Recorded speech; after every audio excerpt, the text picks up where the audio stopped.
Imagine this, an ancient kingdom that didn't just neighbor Egypt, it conquered it, ruled it for nearly 100 years, and get this, built more pyramids than the Egyptians themselves.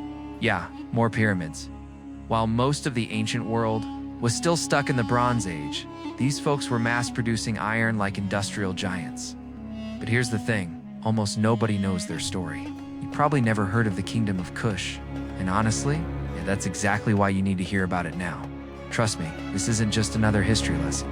We're about to dive into a civilization so powerful and mysterious, it flipped the ancient world upside down and left clues we're still trying to fully understand today. From fierce queens who took on the Romans, to empires rising and falling in the deserts of Sudan, this story has everything you didn't know you needed, so stick around. Because by the end of this video, you'll see ancient Africa in a completely new light, and maybe even have a few mind-blowing surprises to drop the next time history comes up. Alright, so before we dive into kings and conquests, we need to talk about location. Because in ancient times, where you lived literally determined whether you'd become a world power or just another forgotten tribe in the desert. So let me paint you a picture. Imagine you're standing in what's now Sudan, right along the banks of the Nile River. You're looking out at this incredible landscape where the desert meets the river, creating this perfect storm of opportunity. This was ancient Nubia, and let me tell you, this wasn't some remote backwater that history forgot about. This was prime real estate in the ancient world. Think about it like this. The ancient Mediterranean was like today's global economy. Then the Nile River was basically the internet highway of the ancient world. Every single thing that moved between Africa and the Mediterranean had to pass through this corridor. And the Nubians, they were sitting right at the most crucial checkpoint on this highway. But here's where it gets really interesting. The Nile wasn't just their transportation network. It was their lifeline in the middle of one of the world's harshest deserts. While other civilizations were struggling with unreliable water sources, the Nubians had this massive river providing them with fresh water, fertile soil for agriculture, and a direct connection to both Central Africa and the Mediterranean world.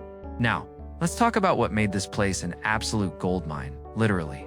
The Nubian desert wasn't just sand and rocks.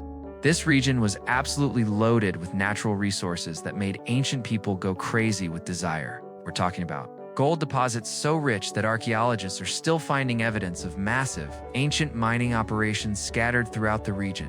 The Egyptians called this area Nub, which literally means gold. That's like calling a place oil land today. Tells you everything about why everyone wanted to control it. But gold wasn't their only treasure. The Nubians also had access to ivory from elephants migrating along the Nile corridor, exotic animals like giraffes and leopards that northern civilizations had never seen, ebony wood from the forests further south, and incense that was worth its weight in gold to ancient religious ceremonies. Basically, they were sitting on a treasure chest that everyone else desperately wanted. And here's the strategic genius of their location. They controlled the cataracts. Now, if you don't know what cataracts are, picture this: the Nile River has these natural rocky barriers, basically ancient rapids that made river travel incredibly dangerous. There were 6 major cataracts between Egypt and Central Africa, and the Nubians controlled most of them.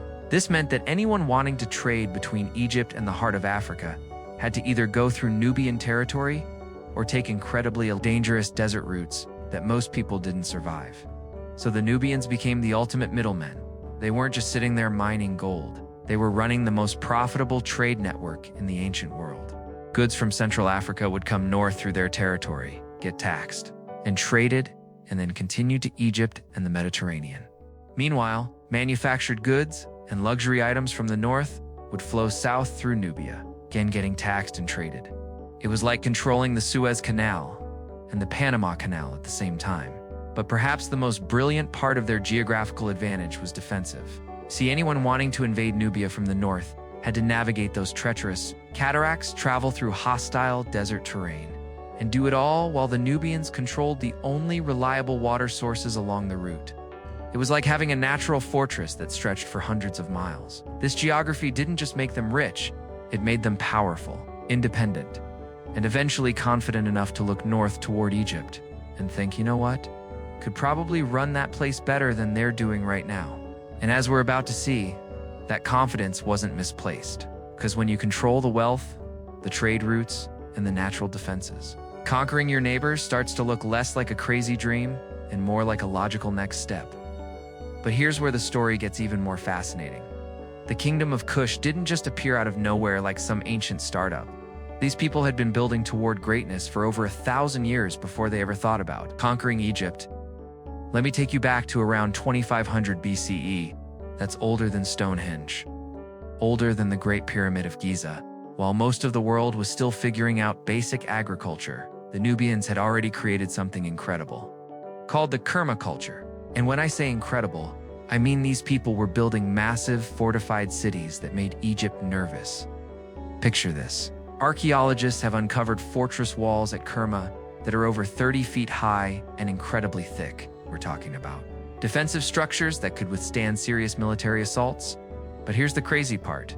They weren't just building these fortresses to hide behind. The Kerma culture was actively challenging Egyptian. The Egyptians were so concerned about these southern neighbors that they literally built a chain of massive fortress complexes along their southern border. Think about that for a second. Egypt, one of the most powerful civilizations in history, felt threatened enough by the Nubians to build what was essentially an ancient version of the Great Wall of China. These weren't small outposts either. We're talking about fortress complexes like Buin and Simna that could house thousands of soldiers. What truly reveals the sophistication of the Kerma culture is their remarkable craftsmanship. Their pottery, delicate, symmetrical, and artistically bold, stands among the finest of the ancient world, rivaling anything from contemporary Egypt. Their metalwork was no less impressive. They were producing bronze tools and weapons of exceptional quality, sometimes even surpassing Egyptian standards. What might surprise you?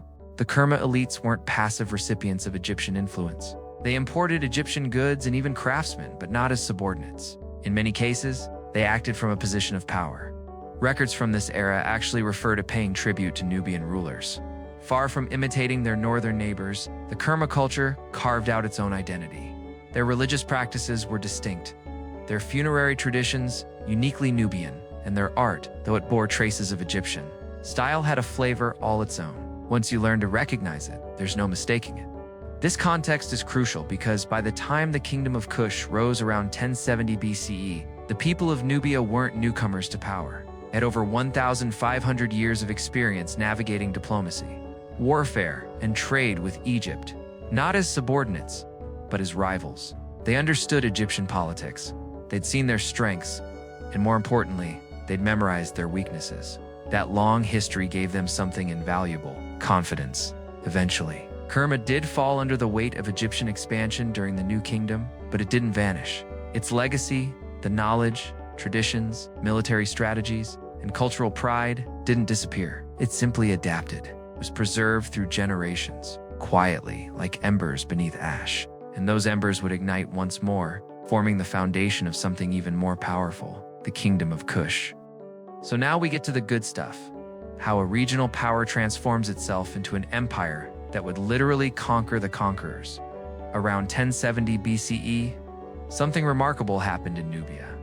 The scattered tribes and city-states that had survived Egyptian domination decided they were tired of being anyone's subjects.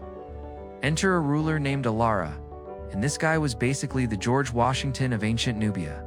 He managed to do something that sounds simple but was incredibly difficult.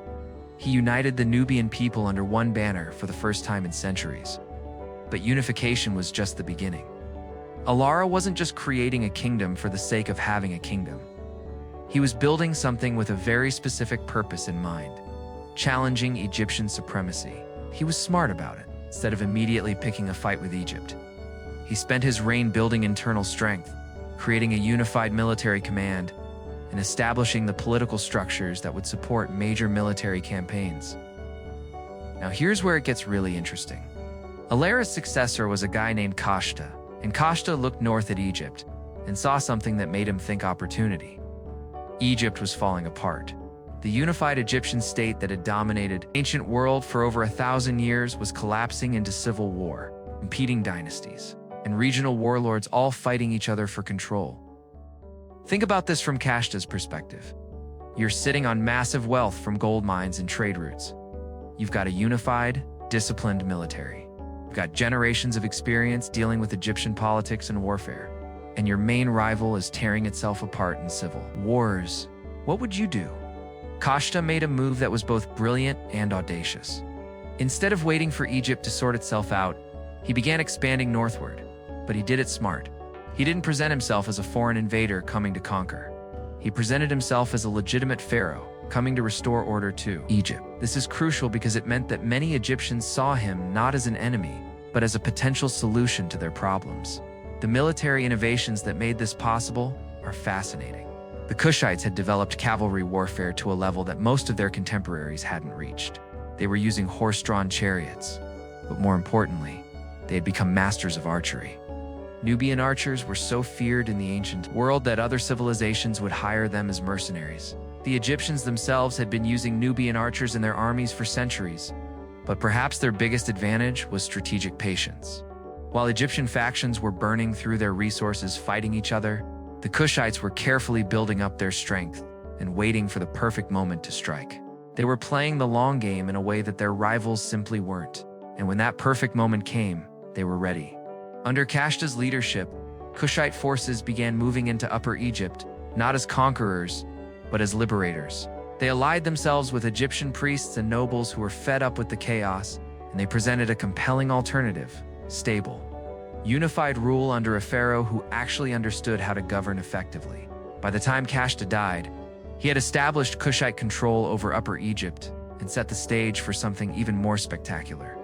His son Piye would complete what Kashta started and become the first Nubian pharaoh to rule all of Egypt. But Piye's story deserves its own chapter, because what he accomplished was nothing short of miraculous.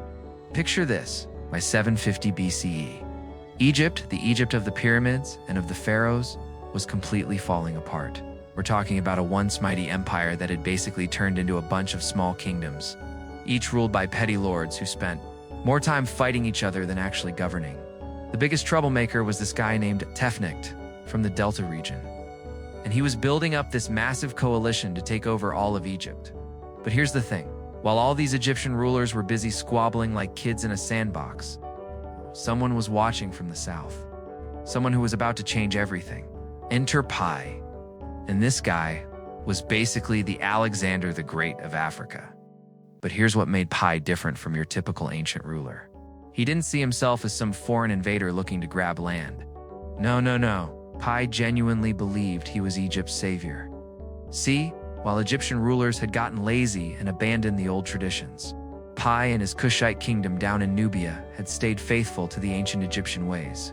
They were more Egyptian than the Egyptians themselves. When Tefnakt's coalition started threatening Piye's allies and moving south, Piye didn't just see a political problem, he saw a spiritual crisis that needed fixing. So in 727 BCE, Piye makes his move. And guys, this wasn't just some random military campaign. This was like watching a chess grandmaster at work. First, he times his arrival perfectly, showing up in Thebes right during their biggest religious festival. Immediately, people are thinking, okay, this guy gets it. He respects our traditions. The way Piye handled this campaign was absolutely brilliant. He moved north methodically, taking city after city. But here's the kicker: he wasn't just smashing everything in sight. When his forces reached Memphis, the old capital, they pulled off this incredible siege. Defenders thought they were safe behind their walls. But Piye's army found a way to attack from a completely unexpected direction and took the city. But here's what made Piye truly special, and this is documented on his victory stealer that archaeologists found. This guy actively tried to avoid unnecessary conflict. He forgave his enemies. He made special offerings to the local gods wherever he went.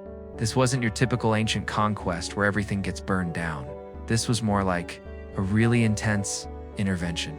Piye and his Kushites looked like the good guys coming to save them from these corrupt local rulers who had been making their lives miserable. Piye positioned himself not as some foreign king taking over, but as the rightful pharaoh coming home to restore order.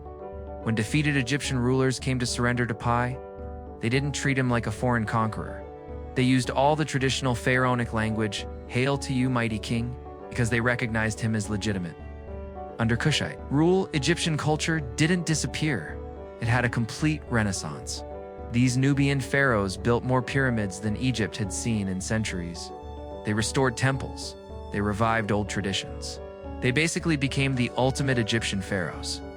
But this wasn't just a political takeover. This was the beginning of one of Egypt's most prosperous periods in centuries.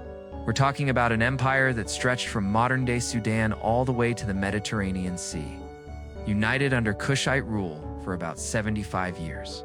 The crazy part, Piye had essentially saved Egypt by becoming its most perfect expression. The student had become the master, and in doing so, rescued both kingdoms from chaos and decline. But Piye's story was just the beginning. His successors would take this Kushite empire to even greater heights, facing down the most powerful empires of the ancient world. And that's it for today. The history of Kush is far from over, but don't worry, part 2 is coming tomorrow. We've only just scratched the surface. So if you're curious about what happens when Piye becomes pharaoh of all Egypt, sure to subscribe, turn on notifications, and stay tuned. See you in the next one.